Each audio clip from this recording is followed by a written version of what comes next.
ദൈവവചനമേ നമോ നമഃ. ജീവവചനമേ നമോ നമഃ.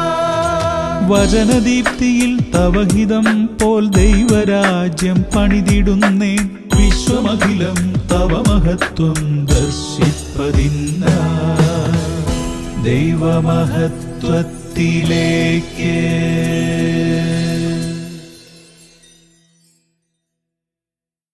കർത്താവായ ഈശോയിൽ പ്രിയ സഹോദരങ്ങളെ, വിതയ്ക്കാൻ ഉഴുന്നവൻ എപ്പോഴും ഉഴുതുകൊണ്ടിരിക്കുമോ? അവൻ എപ്പോഴും നിലം ഇളക്കി കട്ട ഉടച്ചുകൊണ്ടിരിക്കുമോ? നിലം ഒരുക്കി കഴിയുമ്പോൾ അവൻ ചതക്കുപ്പ വിതറുകയും ജീരകം വിതയ്ക്കുകയും ഗോതമ്പ് വരിവരിയായി നടുകയും ബാർലി യഥാസ്ഥാനം വിതയ്ക്കുകയും ചെറുഗോതമ്പ് അതിനുള്ളിൽ ഇടുകയും ചെയ്യുന്നില്ലേ? എന്നാൽ അവന് ശരിയായ അറിവ് ലഭിച്ചിരിക്കുന്നു. അവൻ്റെ ദൈവം അവനെ അഭ്യസിപ്പിക്കുന്നു. ഏഷ്യ 28, 24, 26. ദൈവം സ്നേഹിക്കുന്നവരുടെ നന്മയ്ക്കായി കഷ്ടതകൾ കൊടുക്കുന്നു. അവയിലൂടെ ചില പാഠങ്ങൾ പഠിക്കുവാനും ജീവിതത്തിന് ആവശ്യമായ തിരുത്തലുകൾ വരുത്തുവാനും ദൈവം ഉദ്ദേശിക്കുന്നു. നാം പാഠങ്ങൾ പഠിച്ച് ആവശ്യമായ തിരുത്തലുകൾ വരുത്തി കഴിയുമ്പോൾ കഷ്ടപ്പാടിന് വിരാമമുണ്ടാകും. പ്രവാചകൻ ഈ ആശയമാണ് പറയുന്നത്.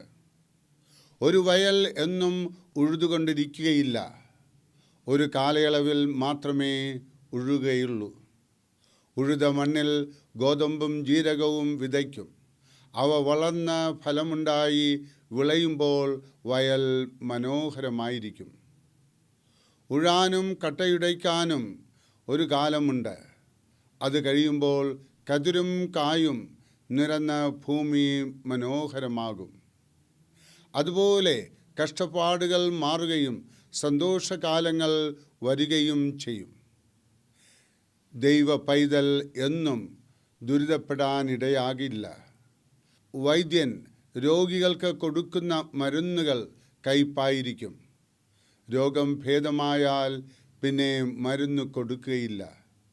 രോഗം മാറാതിരുന്നാൽ പിന്നെയും കയ്പ് മരുന്ന് കൊടുക്കേണ്ടി വരും. അതുപോലെ നമ്മുടെ തെറ്റായ ജീവിത വഴികൾ തിരുത്തുവാൻ ദൈവം തരുന്ന കയ്പുള്ള മരുന്നുകളാണ് കഷ്ടപ്പാടുകൾ. നമ്മുടെ ജീവിതത്തെ ബാധിച്ചിരിക്കുന്ന തെറ്റുകളാകുന്ന രോഗങ്ങൾ മാറുമ്പോൾ മിക്ക കഷ്ടതകളും മാറിപ്പോകും.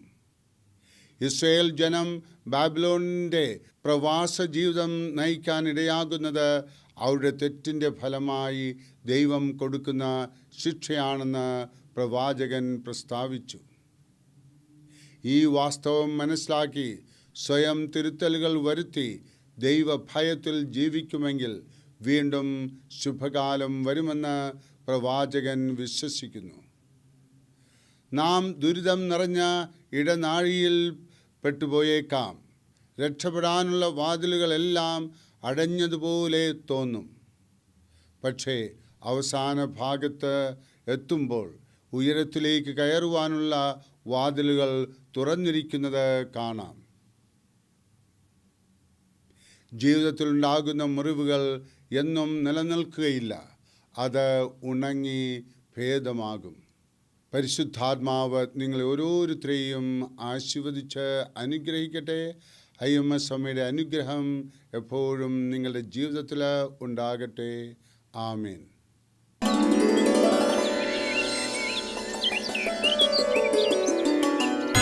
ദൈവവചനമേ നമോ നമഃ. ജീവവചനമേ നമോ നമഃ. വചനദീപ്തിയിൽ തവഹിതം പോൽ ദൈവരാജ്യം പണിതിടുന്നേ. വിശ്വമഖിലം തവ മഹത്വം ദർശിപ്പതിന്ന ദൈവമഹത്വത്തിലേക്ക്.